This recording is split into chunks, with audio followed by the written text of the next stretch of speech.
What's up, everybody? It's your boy Andrew L. Case. You are now tuned into the Middle Initial Podcast. Today is November 6th, 2023, and I'm here with my co-hosts, as usual, Jude A. Jackson and Kevin A.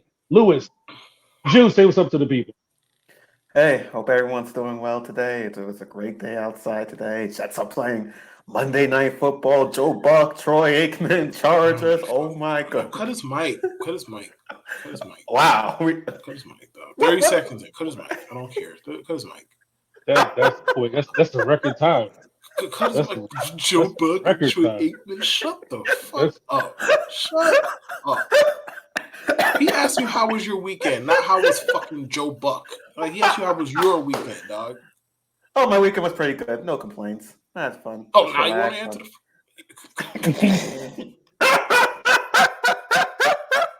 Oh my God. Why am I here? Why? 1 minute. Kev, Yes. Kev, how was your weekend? Oh, my weekend was great. It was fantastic. Couldn't ask for more. It was great. I had some fun, had a good time. You know, did the usual shit. Can't complain. I'm home, guys. No hotel background. High definition camera, lighting. I'm home. I was at home for almost 2 weeks. They were doing work in our apartment, and I almost felt like I wasn't going to be able to record this episode. Don't lie, Case. The reason you were at home, those baddie pictures on Instagram got you flown out. That's what it was. You got flown. Someone saw those baddie pictures on Instagram. You got flown out. I wish I could quantify that and be like, yo, right? This is a perfect time to just pull him up, by the way. But it's perfect time. Absolutely perfect time. I didn't want to give into that. I felt that was cheap. I thought that was cheap to give into something. It's gratuitous and over the top. I felt like it was cheap, but I have a better story. I was out and I was in a hotel downtown with my family, and you just don't put people inside of a room in one hotel room with 2 beds and pets. Let's just say that right now. You don't do that.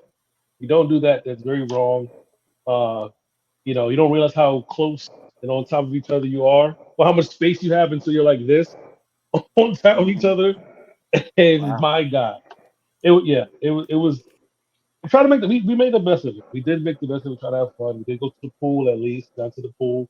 So we had some fun. We had some fun. But home, sweet home. Speaking of home, the Jets are at home tonight, Monday Night Football.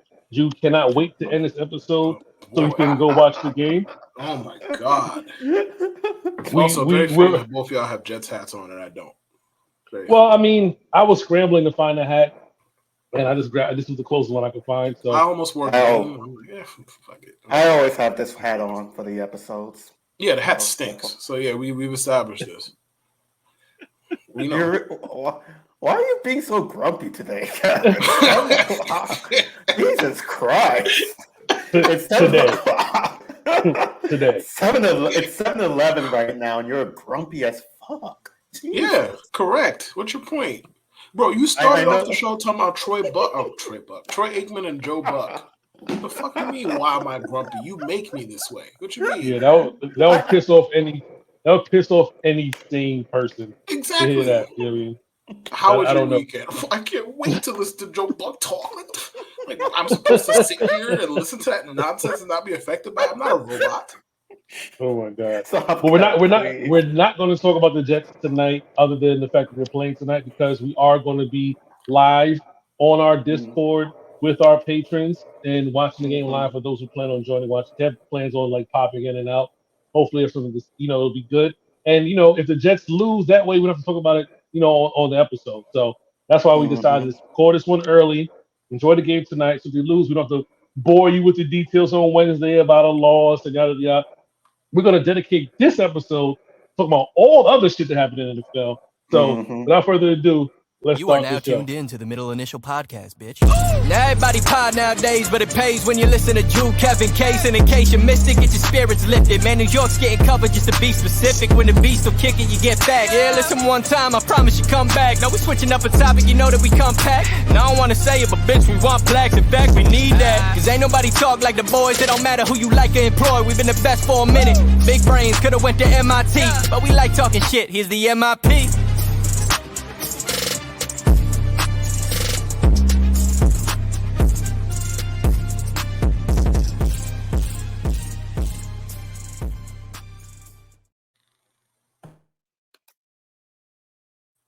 Yes, sir. I gotta make sure that I do that every week. I'll be forgetting sometimes, man. It's hard to, produce behind the scenes and be up front of the camera and all that. So I gotta make sure I drop the intro every time. Shout out to Thor. I am Thor. I don't envy your job. I don't envy it, dog. Shout out to Thor. I am Thor. He's definitely If you're not following Thor on TikTok, he also got a deal with Underdog, by the way. So, oh wow! So salute to a new coworker for Kev.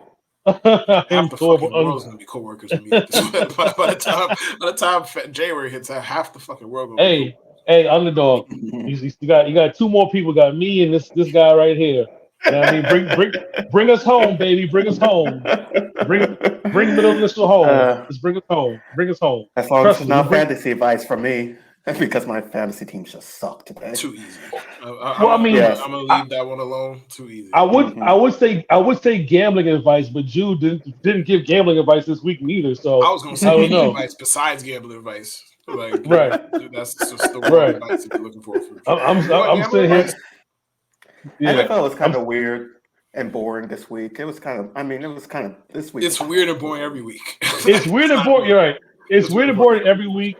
The first half of football this week was trash, and then the second half was like exploded. But before we get into that, real quick, stop what you're doing right now. Stop whatever you're doing. If you're on Twitter, you're watching on Twitter, log off. Go on YouTube. Click the link. Subscribe to our channel. Click like, comment, subscribe. I'm doing this because we need 150 subscribers. We're at 125. We only need 25 more. So if you're here right now, you made it this far into the show, stop what you're doing. I don't care if you're watching on Twitter. Log off of Twitter. Log on to YouTube. MIPod TV. Throw us a like. And throw us a like. Like the videos. Yeah. Helps with the algorithm and all that. Yeah. Right. And if you ain't a hater, you know what I mean? You're not hating on us. A like don't cost you nothing. It don't cost you nothing. Stop what you're doing right now. Hop on. Exclusive. And of course, if you like the shirt that I'm wearing, Big Tix, House of Pain, Makai Beckham t-shirt, and my pod.store. Shop in my pod. Now, let's get back into football. Top of the hour. DJ, a conversation that Kev and I and DJ had. I don't know if Jude was privy to that conversation. This is not like really a versus per se. CJ Stroud is him. Let's start it. CJ Stroud is him. And I'll say this, shout out to DJ, and Kev might disagree, but as far as rookie quarterbacks are concerned, not just performance yesterday, he's probably he's putting together one of those rarefied rookie quarterbacks. Oh, he is. Very rarefied. Yesterday, for lack of better terms, he whooped his dick out, threw it on the table, and said, "Hey, this is the energy I'm giving." Five total bowls. You know what I mean? Hold it for me. Hold it for me. You know what I mean? Don't be lazy. Hold it for me. Lazy. Hold it for me. Hold it for me. 30 for 42, 470 yards, 5 touchdowns, no interceptions, a quarterback rating of 147.8. Damn near perfect. I don't know how he didn't get the perfect 153 point, whatever it is, that the math that I don't understand. Quarterback rating is so funny to me because you could throw every single pass into the ground and your quarterback rating is 32.6. And it's like, if you go an entire game and you go 0 for 40 with 0 yards, how is that not a 0 rating? Like, it's never made any sense. Like, nobody's ever going to do that, obviously, but you get what I'm saying. You get what I'm putting right. I don't understand it. The math don't be math. His QBR was 77.2. I don't know if I think that's good. I don't know if it's the highest. No, it's great. I think the highest is 80. I could be wrong on that. I think. I really don't. Sometimes you just gotta be like that boy Nice Watcher. QBR is the analytic guy looking at the mountains. That boy Nice Watcher is looking out at the sun. Sometimes you just gotta look out in the sun. We got both here, like the That Boy Nice and the stats. We got both. Right. But CJ, so with that performance yesterday, CJ Stroud on the season, 2,270 yards, 14 touchdowns, one is QBR of 62.3, which is 12th in the league. For a rookie that people may or may not have doubt coming into this class with him and Bryce Young, he's doing the damn thing. Kev, what are your immediate thoughts on CJ Stroud? Well, I'm gonna mix in some good old questioning and some hate. Well, not hate directed at CJ. Okay. But I'm gonna pick a bone with you. So over the years, the rare occasions we actually talk about college players and we get in depth. But I don't watch it like that. But you have said some stuff about like USC quarterbacks or this team's quarterbacks. Like, oh, I wouldn't want to draft this guy. He went to USC.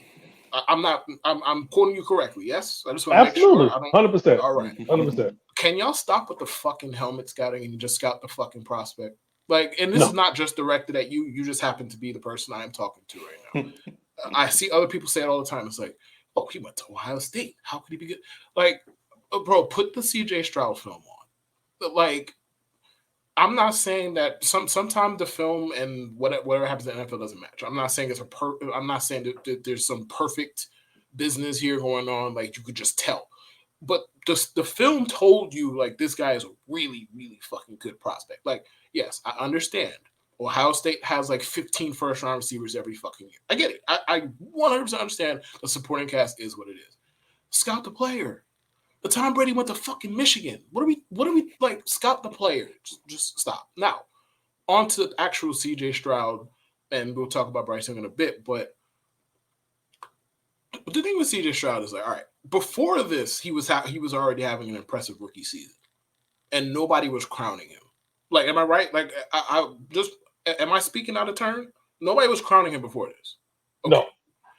So what it takes to crown him is him lighting up the listless Todd Bowles-led Buccaneers defense. That's what we're gonna crown him for real. Like, I've seen the take. I'm just like, I saw one this morning. They're like, long term, would you rather have CJ Stroud or Trevor Lawrence? I'm like, we're asking this based on them lighting up the Buccaneers for really.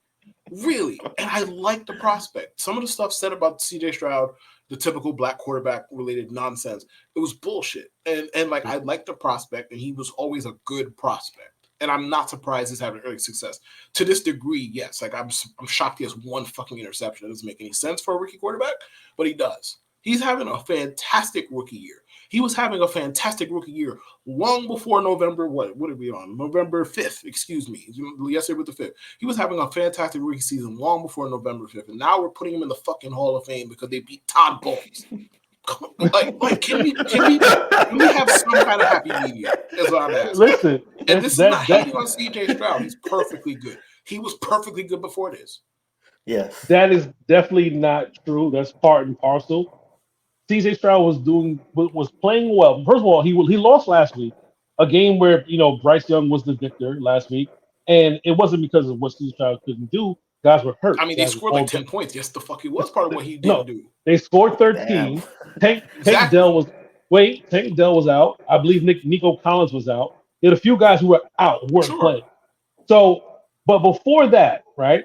Mm-hmm. He had at least 4 games with 2 touchdowns, 3 with no interceptions. He had a streak where he had 7 touchdowns, no interceptions. He had completed a good string of passes without throwing an interception until he played the Saints, the game which they won 2013. He did beat Pittsburgh handily, 30-6. All right, can we get to the point? What's the point? Hold on. He beat Jacksonville handily, 37-7. What's the 37. point? He beat Jacksonville handily, 37-13. Are you telling me that he's had an impressive rookie year? Hold on. You're asking about the dubbing of him being what I just said, him being him. Yeah, I'm talking about the conversation. Yes, it was. Yes, The conversation surrounding the yesterday is the fact that he did what he did, regardless of what you think about Todd Bowles, against one of a decent defense Decent where? Decent what? At times. At times. If you have to say that, if you have to qualify and say the defense is decent at times, the defense is ass. Stop. Knock it off. It's decent sometimes. If you go home with the occasional C and nothing but D's and F's, they're trash too. Am I wrong? Hold on. Incorrect. How many teams put up almost 40 on the Buccaneers this year? Brother, I don't care.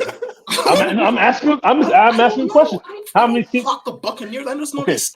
How many teams put up nearly 500 yards against the Buccaneers this year? The performance was impressive. What do you want me to say? So it was impressive. I'm giving you context. Jalen Hurts was 23 for 37, 1 touchdown, 2 interceptions. Let's go to Jared Goff. Jared Goff had a good game against them. All right. Let's go to was recently as last week or 2 weeks ago when he played Josh Allen. Josh Allen was he was decent, 31 for 40. He was decent too. You know what I mean? So this is a team that doesn't really get killed.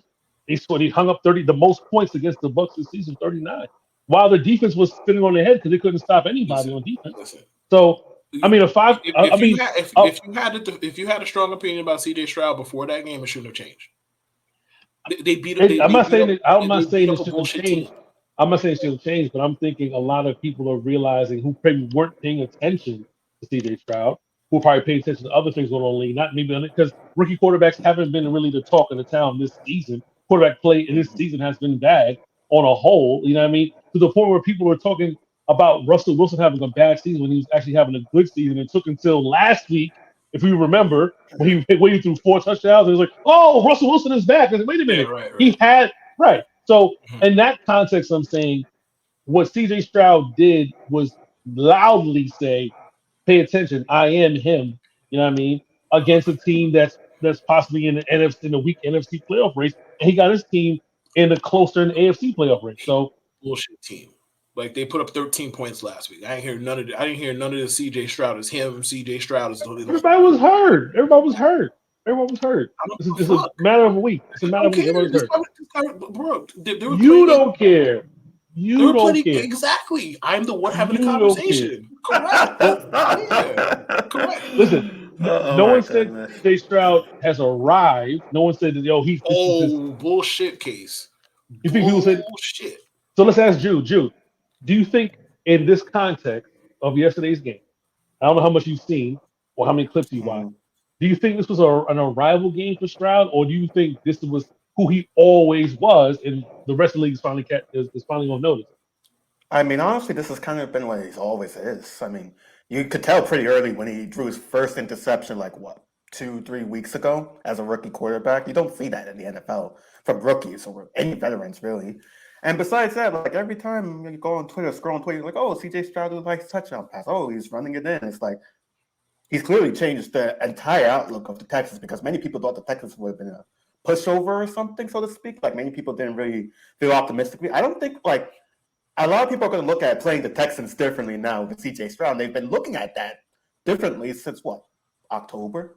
Yes. He's always been like this. Since early October. Yeah, we've been, The people who are deep in this per se were having these conversations long ago. Yeah, but keep on. Yeah, so it's not like now the numbers were great. Maybe he never arrived at this level of oh my God, he's eviscerating a defense. I'm not going to say good defense. I'm just going to say a defense. He's eviscerating a defense right now. So he hasn't done that, but he's had good games.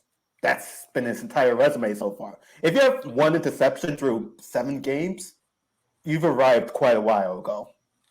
But all I'm saying. Let's just remember the good games he had were against the Jaguars and the Steelers, who are now deep in the playoff race.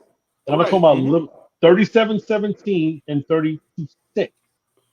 So when those games happened, was there a lot of there was not a lot of uproar. Now, for me, paying attention because shout out to DJ Bieniemy, paying attention through camp, talking about how good CJ Stroud is and what he's possibly going to be, and checking on it, plus having him on 2 fantasy teams in my league. Shout out to me being smart, and shout out to me scoring the highest point total 2 weeks in a row, and Kevin Jude taking L's. Shout out. Can't hear you from all the way up here, but fuck you. Well, I mean, you're in second place now. You know, Can't hear you from all the way up here. I gave you first, and you just blew it. So it's all right. Unlike you, who couldn't help me in our other league. We'll see who's still standing in January. It won't be you. That's all. So. You think so? What would I base it on that would be in your favor? I'm 5. I'll be 5-5 next week. Oh, excuse and then after that, I play you. I'll be 5-5 next week, and then after that, I play you. Oh, I can't wait to humble you. I'm so used to it. It's great. Anyway, pivoting to Bryce Young. Bit of a spectrum. bit of a learning curve for Bryce Young. Not saying he has been terrible, but yesterday. He's been It terrible. It ain't all his fault, but he's been terrible. Man. While Stroud was having his best performance of the rookie season, Bryce Young was having his worst. 3 interceptions thrown yesterday, 2 pick sixes. The Colts pretty much to the same guy, which was like the first time in. It was I don't want to miss his. It was I want to mess his name. About to pull up right now. Oh, you're Kenny Moore. A 49-yard and a 66-yard interception return for touchdown. Which was funny because the game was without those pick sixes, the game was probably a little bit closer. But yeah, his worst game. Now, that drove some comparison to rookie seasons of both quarterbacks. I think Bryce Young is having a so season. Kev thinks it's not his fault. It's more of a talent thing around him. I'm not 100% with that. But Jude, I'm gonna ask you this question: when it comes to your rookie quarterback, and especially in terms of Bryce, do you think his problem is a lack of talent or a lack of ability? I think with most quarterbacks, you don't really find out what their problem is, so to speak, until their second year, for the most part, unless someone's just really good or really bad.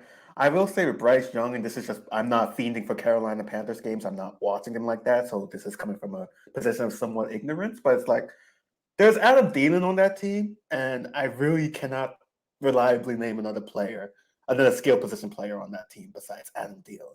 So that might be part of the problem right there, is that they have no one to throw to besides Adam Thielen. I can't think of anyone else. That's kind of a problem. Another thing is you look at box score watching his stats, 1,300 yards, 8 touchdowns, 7 interceptions. It's pedestrian. Like, it doesn't look great, but it's pedestrian for a rookie. He could get better. I think what makes things worse is the fact that the Panthers actively passed on CJ Stroud to take Bryce Young, and CJ Stroud is having this amazing season, and Bryce Young is not. Like, if CJ Stroud was having more of a rookie-like season, I don't think the noise against Bryce Young would be this present. Also, the Panthers traded the shirt off their back and the pants off their legs for him in the first place. That doesn't help. They also did that either. That doesn't help at all. Mm-mm. I will say this though, Bryce Young has revitalized the career of Adam Thielen, who a lot of us thought he was done. Adam Thielen has 76 targets, 62 catches, 610 yards. And maybe like the past before last game, maybe like 3 or 4 weeks. I think he got like 400 of those 600 yards like the past 3 weeks before that.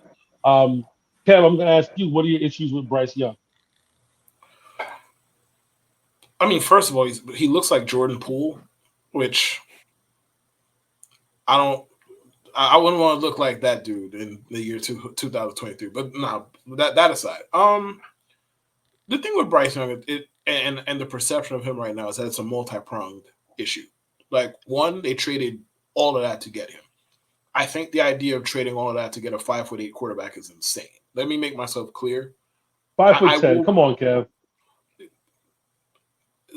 Go look at Bryce Young stand next to other NFL players who are like 6 foot, and then tell me he's 5'10". I can't base that over TV. He ain't 5'10". Like he ain't 5'10". They lie about their heights all the time. They've been telling us Chris Paul's 6 foot for 15 years. He ain't 6 foot either. Listen, I could believe Chris Paul's 6 foot because I met Steve Nash, and Steve Nash is surprisingly taller than what I expected. Steve Nash he's for whatever height he listed him at. He what? He's 6'3". No, Steve Nash like 6'1". They But- listed him at 6'3". Oh well, I mean, So there you go. Thank you for making my point. Yeah. Thank you. Thank you so much, Andrew. Appreciate you. Yeah, Thank you you. kind of walked into that Almost- case. You Walk right into Almost- the trap. It's great. almost had him. But Damn it.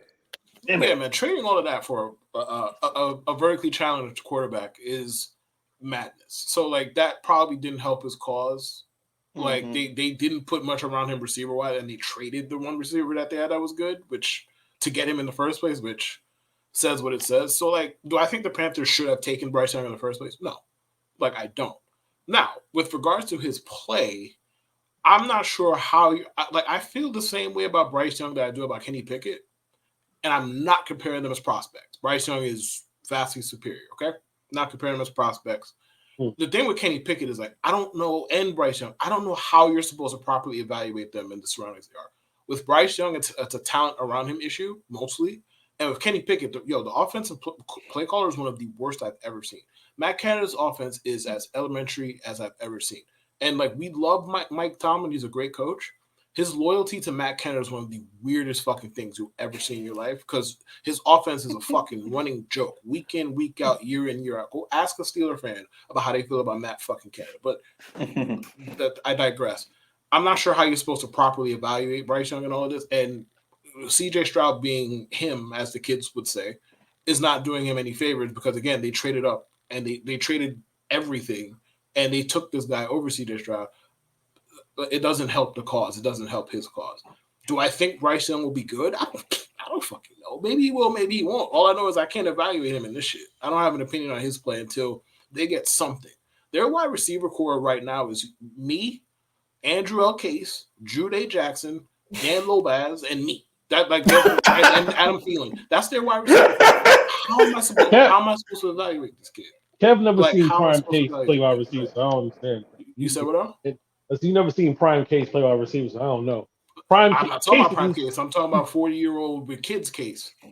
So Damn. I'm talking about now case. Like, I'm not talking about 1988 case. Prime. Wow. All right. Anyway. One thing I'll say about Bryce Young, he runs like he's in quicksand. Like watching him scramble, it hurts me. And I have a bad hamstring. Like he I don't know. Like for someone so close to the ground, you would think he'd be faster. Like he just runs like it's a burden for him. So for his height, and we were talking about that today. He should be faster than he is. He looks like he should be faster than what he is. So we were talking about this earlier. So apparently the perfect height for a quarterback is 6'2". Like the perfect height. And if I'm pretty sure if you Google it, I Googled it before because somebody, I forgot who it was. I think it was not the Asian guy's name. But he follows us on Twitter. He was in our fantasy team, league last year. Yeah, I remember. I know who you're talking about. Yeah. Like he was in the last. Something like Nick. Shout out to Nick. Yeah, Mr. Last place for 2 seasons. Then you got to get him out the league. But I think it was Nick who sent me the article about quarterback height, and 6'2" was like the perfect height. So you can't be too tall to be a quarterback. With Ben Roethlisberger being like the outlier for his height, you know what I mean? And you can't be too right, and you can't be too short. And I'm guessing too short is like Doug Flutie or something like that. Russell Wilson's not. He's supposed to be a 6 foot. He's supposed to be 6. Oh, here we go. Look. I did quote. I know. I wasn't directing at you. I was directing at the line about the heights. These dudes all lie about the heights. It's very confusing to me when we all have eyes and access to televisions and shit, and they're all just like, yeah, they'll believe that I'm 6 foot. No, we won't. Right. But normally the undersized quarterbacks are agile. They're faster because you kind of have to because you can't sit in the pocket. You need to drop back a little further. So you're not doing 2 steps drop. Two-step drops because of the height of your offensive lineman. Now, your offensive lineman range from 6'4" to 6'6", 6'8". You need to be back a little bit more. With the Bills, when Flutie was quarterback, he was in a lot of shotgun formation. He was a lot of rollouts, a lot of play actions.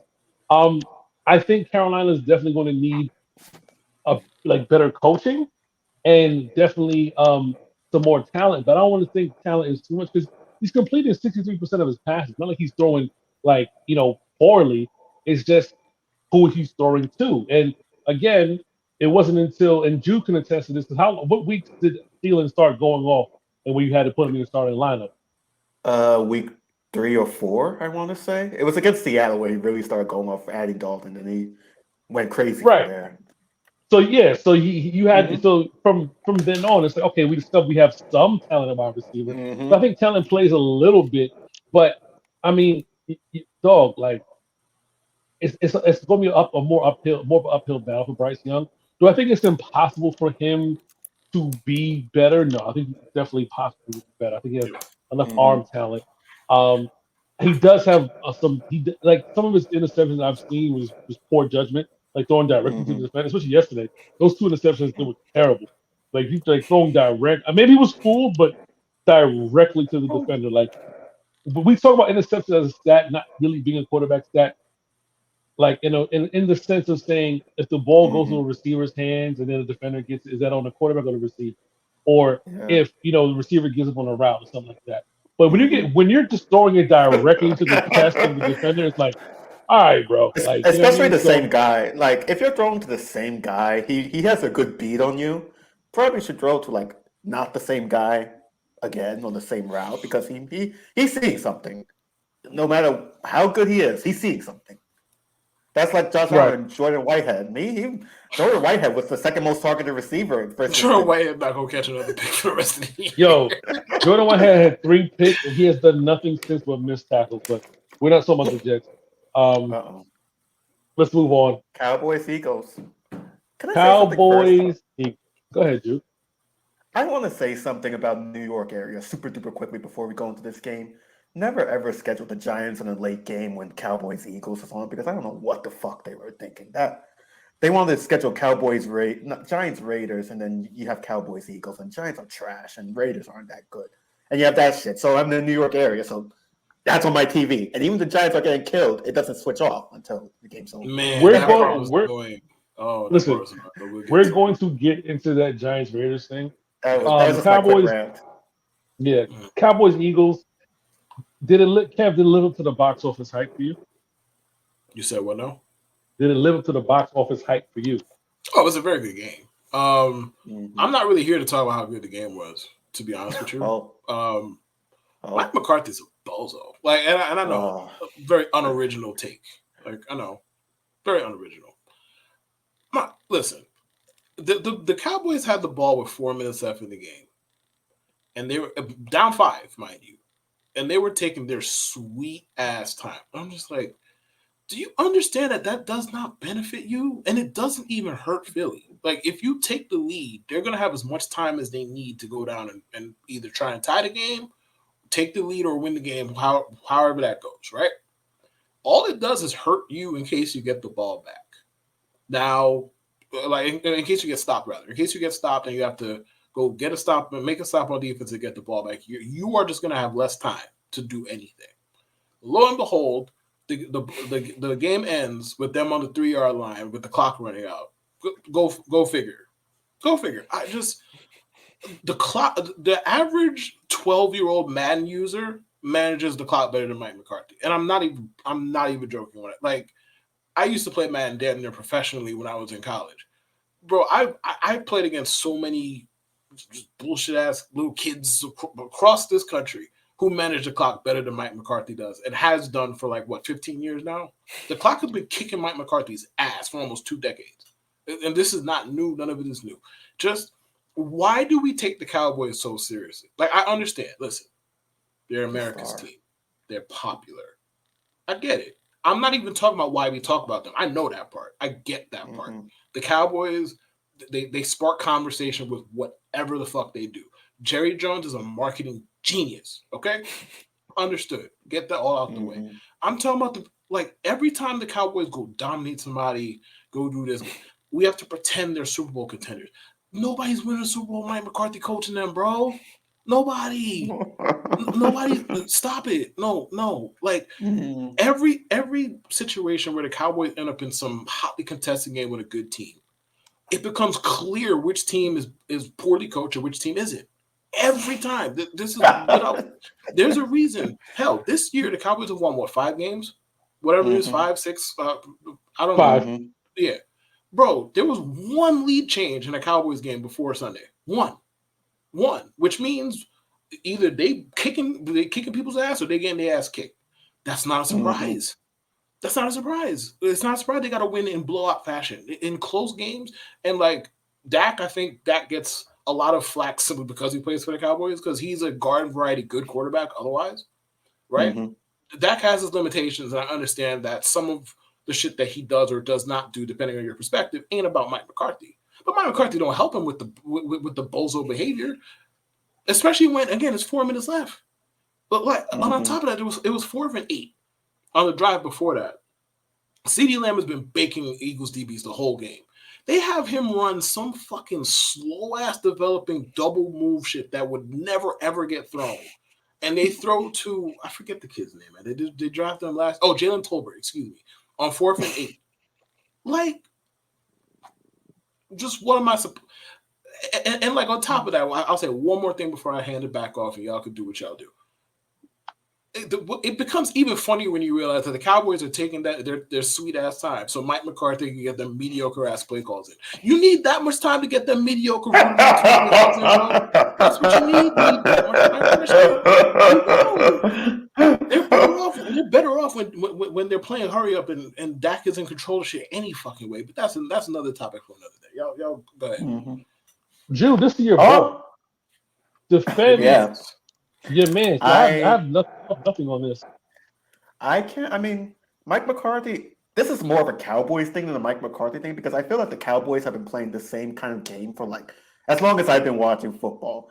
National game, 4:00. You can go tune in at 7:00. The Cowboys will be in a tight game with another good team, and 8 times out of 10, they're going to lose that game because they just crumble. I don't know what sorry to cut you out. Like I mean, one point. Sorry to cut you. I think you, in a roundabout way, landed on the point because you did say the Cowboys have been playing this game for like 20 years. You're not wrong. Yes.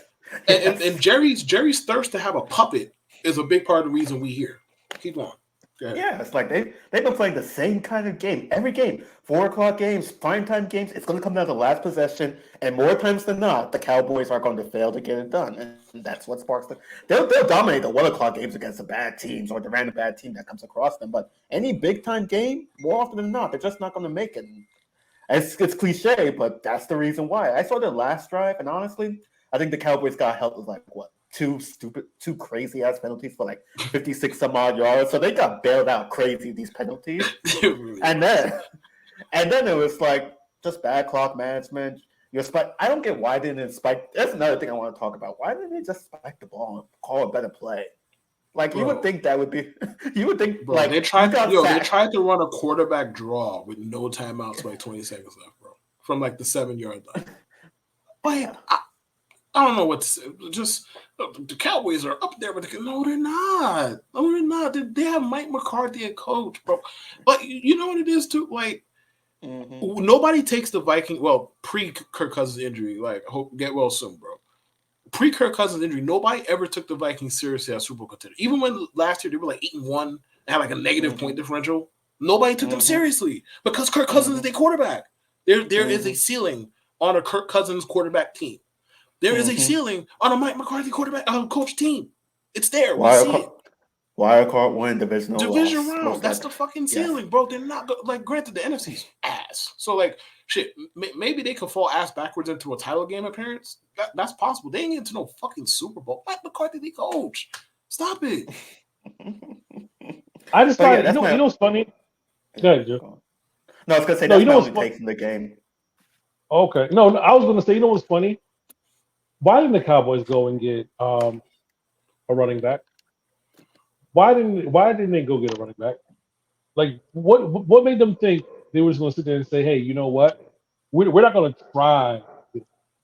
We're going to try to trade Mike." Remember when they were running around with that 5'3" guy in the preseason? And we thought he was going to be playing a lot.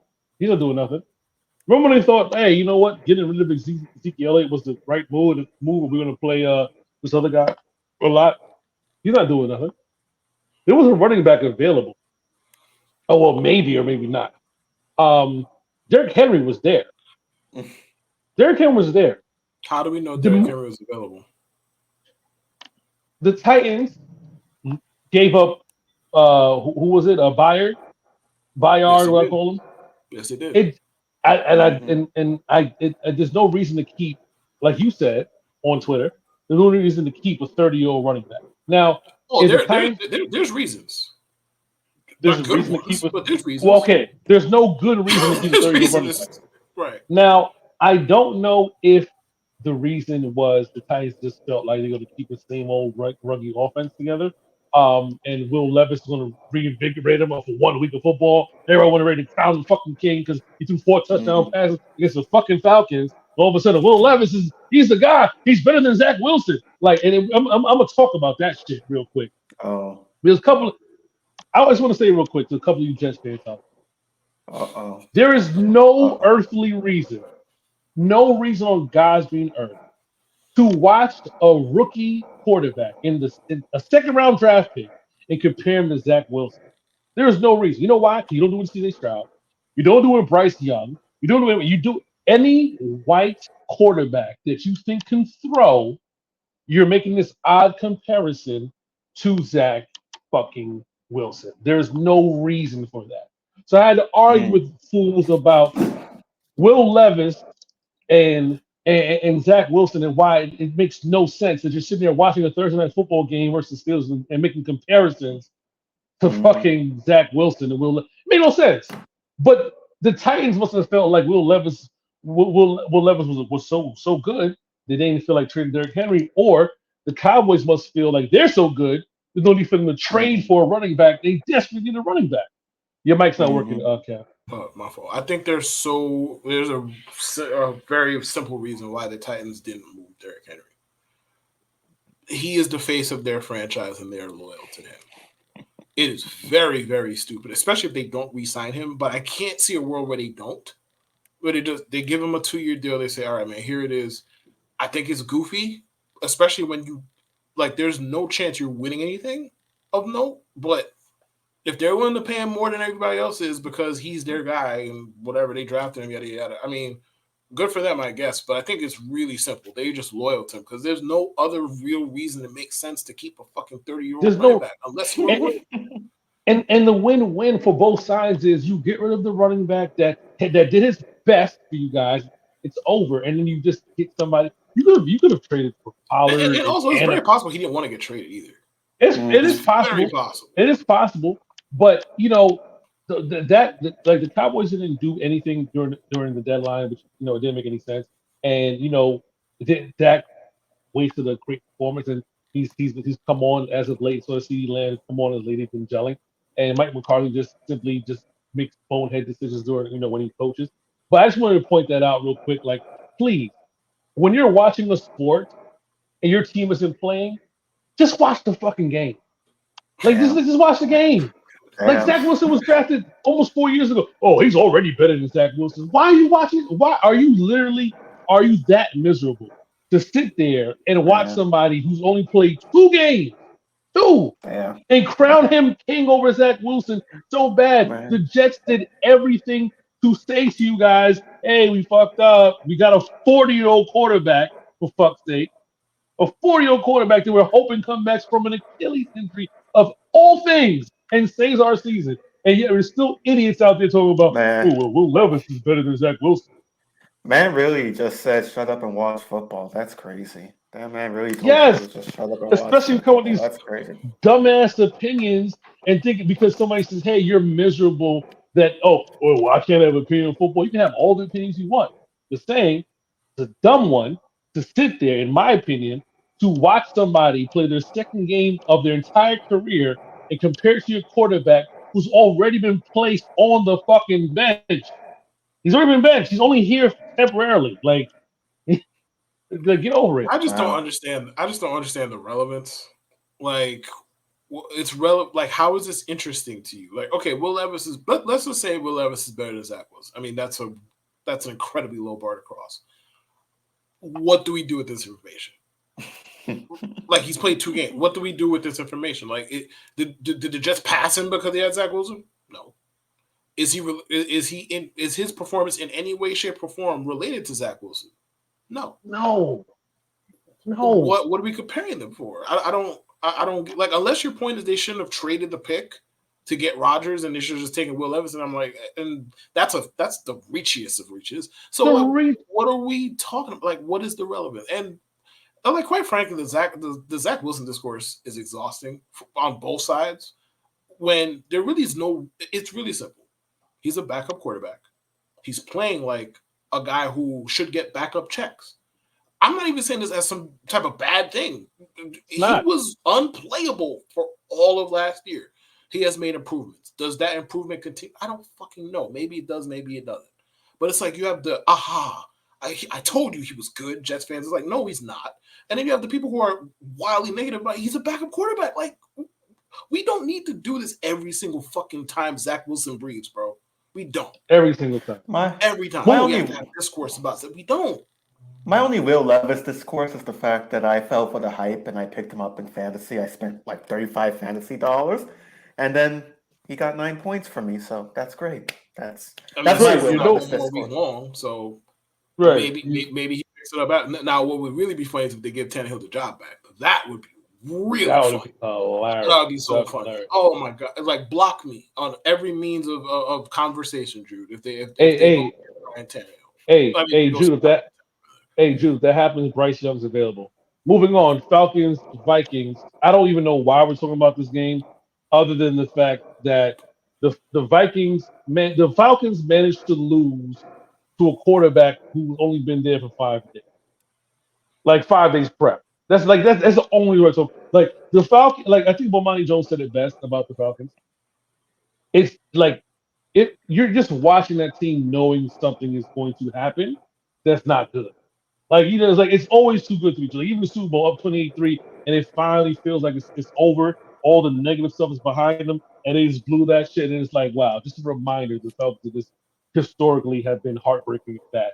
But this takes the cake because not only did Dobbs get traded from Arizona to Minnesota, and Kirk Cousins just had a season. Sorry, not career.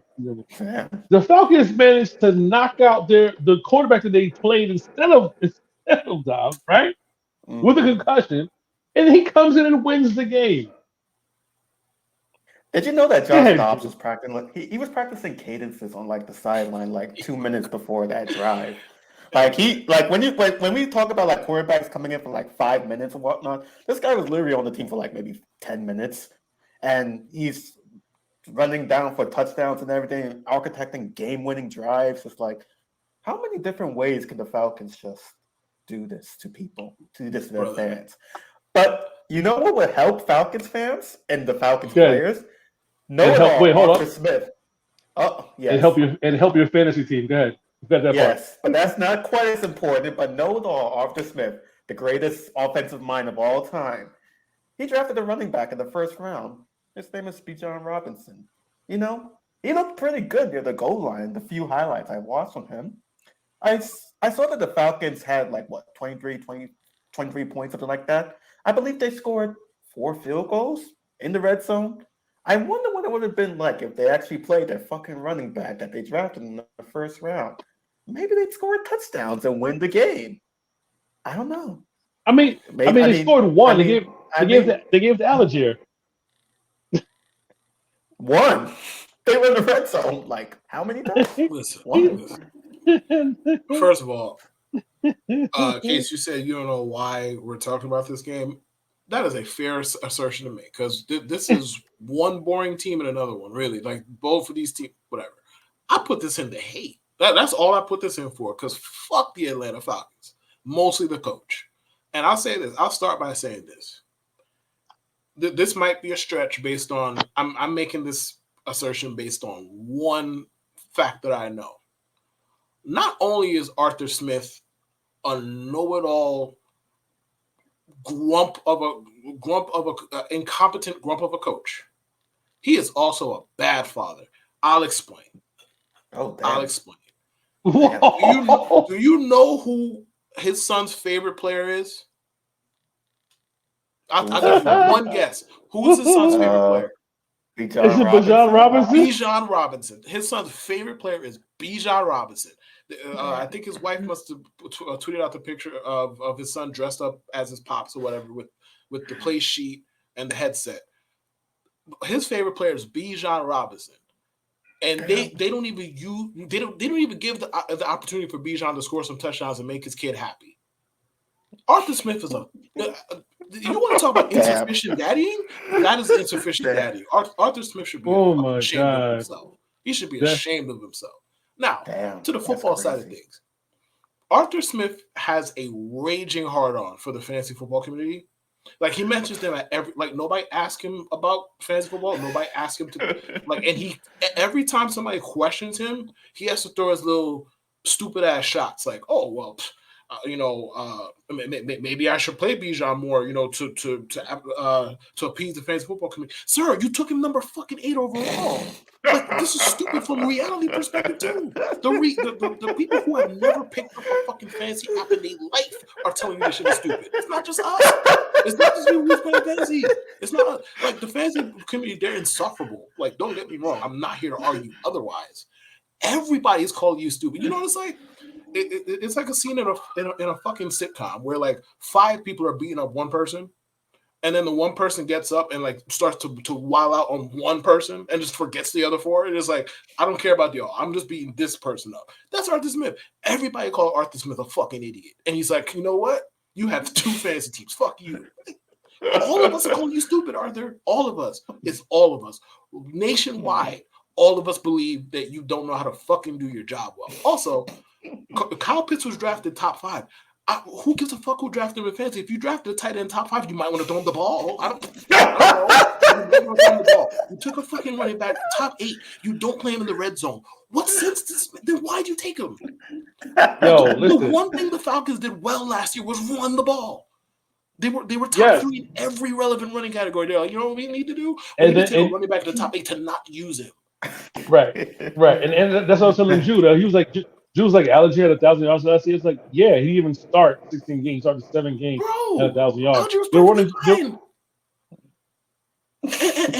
NFL teams are hilarious because like 3 years from now, they're not even going to want to pay Bijan. That's the funniest thing about it. They're not even going to want to pay him. They're going to be like, I don't know, you're not that valuable. Then why'd you take him top 10? Why'd you take him top 10? You had a running back who ran for 1,000 yards. He didn't even fucking start the whole season.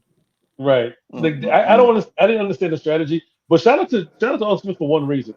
Jonnu Smith has 6 catches for 100 yards. Jonnu Smith is outperforming Kyle Pitts.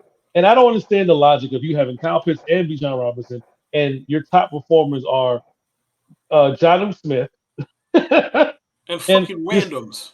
And you're still giving Algier like a good significant amount of carries, especially red zone carries. And the thing is, with Algier's like, listen, I'm not sitting here acting like I'm locked in on Falcons games, okay? Every time I see Tyler Algier in the game, he getting the ball. How predictable can you be? Yeah. But Kev, remember when I asked you, I said, before the season started, I said, is Algier going to get any touches? You were like, no.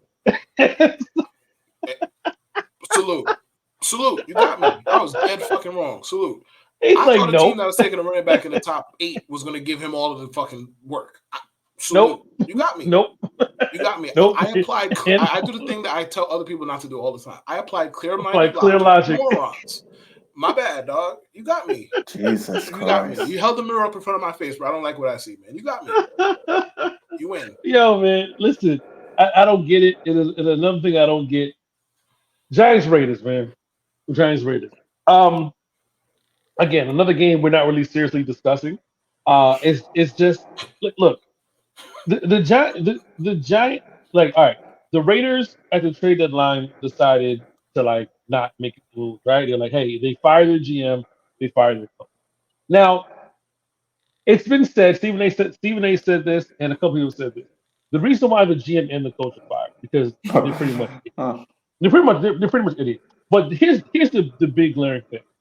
You trade for Devontae Adams, you pay him all this money because Devontae Adams wanted to play with Derek Carr. Now, not saying Derek Carr is a top premier quarterback, whatever the case may be, but Josh McDaniels has this bright idea of having falling out with Josh Carr and says, you know what, I want to play with the quarterback island.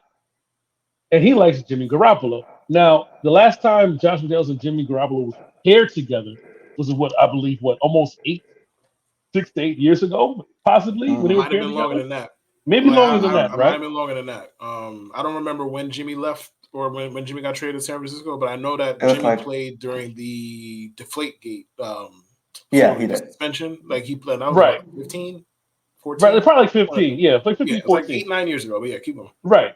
So, and on top of that, what makes it worse, the GM acquiesced and gave him the quarterback he wanted. Like they shunned Carr, who was the primary reason why Devontae Adams is there, and then you get the quarterback that you haven't coached, and then they get fired, and people are like, well, the Raiders made the Raiders, in the midnight hour fired the GM and the coach, but I understand why they had to go. Like Mark Davis finally realized, what the fuck are you guys doing? If you see your prize wide receiver, mind you, the Raiders didn't have enough money to make a legitimate play for Aaron Rodgers, which would have been the smarter play if you're going to let Carr go, is to go get the guy that he at least played with. He's friends Zero with chance Aaron Rodgers was going to Oakland, but keep on. Vegas, excuse me. But I'm saying exactly. So your plan B is to acquiesce to the whim of a guy who's not good enough to be a head coach in Josh McDaniels. He's not good. That was your plan. Listen, and I get it. Right. Immediately after, Antonio Pierce is named head coach interim, and possibly. Yo, by the way, that made me feel so old when I saw it. I was like, the linebacker, right? Antonio Pierce from the 2008 Giants, right? And right, and it made the assistant do the interim GM. Shout out to two black dudes being in position of power. But this is not just a temporary thing. There's a strong opportunity for Antonio Pierce to be the actual head coach of the Raiders. And then we go to the Giants, who, listen, the Giants. I have his head around like he's naughty bad nature right now. Bro. Yeah, Jude. I have a lot to say about the Giants and their fans. First, there are two things I want to say to Giants fans. Case, was HDTV around in 2011? Just a quick question. Was HDTV barely around in 2011?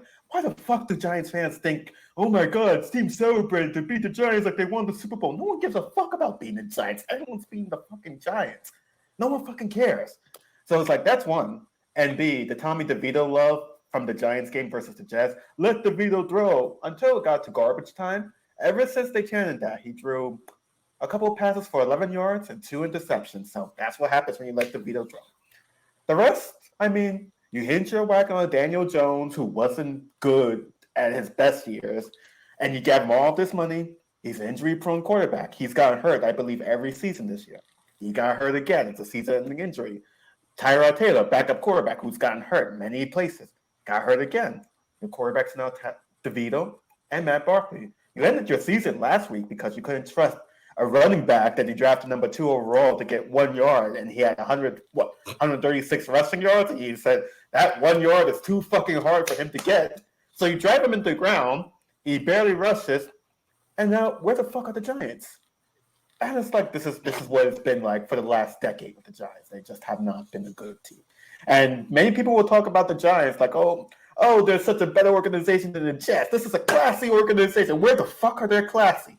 What have they done what have they done in the last 10 years that you can quantify as being classy? What have they done? Can someone give me one thing they've done that even quantified as classy? Okay. Give one. They went balls to the walls to defend their domestic abusing kicker in 2015. Oh wait, sorry, wrong question. My bad. Go ahead. Keep going. Sorry. Yeah. So it's like, what have they done that's classy? They fired a coach who started a black quarterback. They're probably going to fire Dabble because he started a black quarterback too.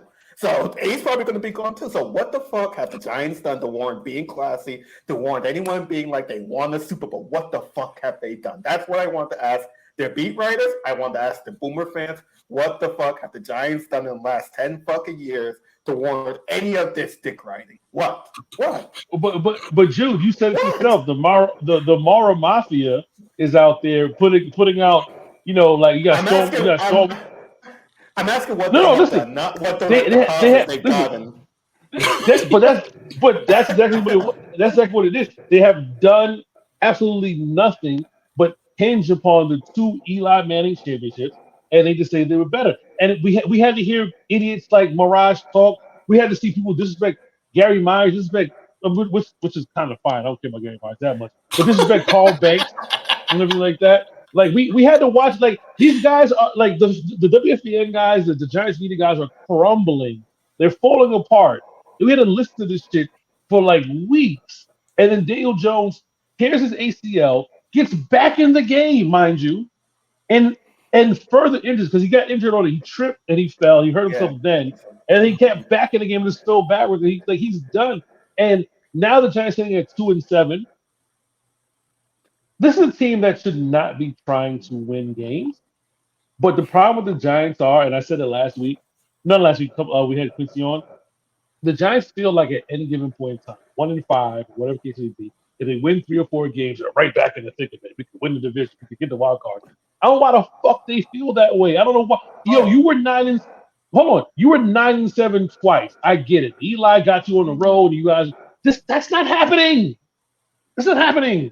Eli's not walking through that door. It's over. Like Tom Coughlin's not walking through that door. It is done.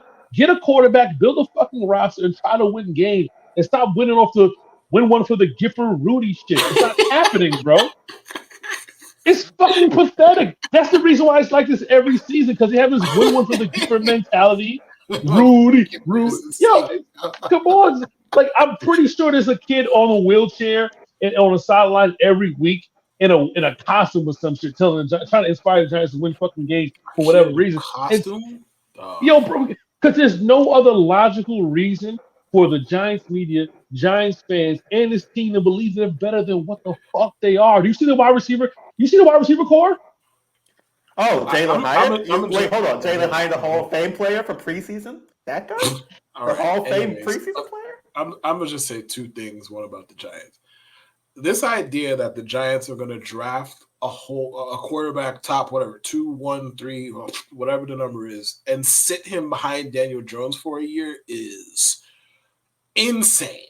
Number 2, the Raiders letting Josh McDaniels and the GM okay the decision to not trade Adams. I don't think they were trading him anyway, but they ran it past him, and then firing them immediately is also insane. And on top of it, I don't know if y'all saw that Josh McDaniels story with yes, the Patriots way with Antonio Pierce. Bro, you want to talk about dick eating? Oh my! You want to talk about dick riding? That's still some elite tier dick riding, bro. Elite, like. Jude, did you hear that story? 16 years ago. Oh yeah, that shit was crazy. Like that was 16 I thought that was a fake. I thought that was fake. How can you bring up the Patriots like that? Like what?